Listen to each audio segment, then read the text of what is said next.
আচ্ছা, সারাদিন কি কিছুই করনি, তবুও মাথা ক্লান্ত লাগে? ফোন স্ক্রোল করতে করতে সময় কোথায় চলে যায় বুঝতেই পারো না। তারপরেও মনে হয় এনার্জি নেই। আসলে এটাই হলো ডোপামিন ওভারলোড।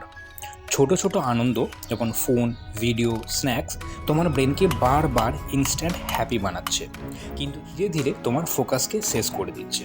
তাই অনেকে বলে ডোপামিন ডিটক্স করো, মানে এই দ্রুত আনন্দগুলো একটু একটু করে কমাও, নিজের ব্রেনকে রিসেট করার একটা সুযোগ দাও। কিন্তু প্রথমে খুব বিরক্তি লাগবে, সময়ই কাটতে চাইবে না, ব্রেন তখন পুরনো অভ্যাস চাইবে, আর তুমি ফাঁকা ফাঁকা অনুভব করবে। কিন্তু হাল ছাড়লে চলবে না, ধীরে ধীরে ম্যাজিক শুরু হয়। তুমি আবার ছোট ছোট জিনিসে আনন্দ পেতে শুরু করো, যেমন একটা বই, একটা কাজ, নিজের সময়।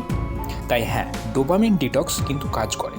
একদম হঠাৎ না, ছোট থেকে শুরু করো আর নিজের লাইফের কন্ট্রোল আবার নিজের হাতে নাও।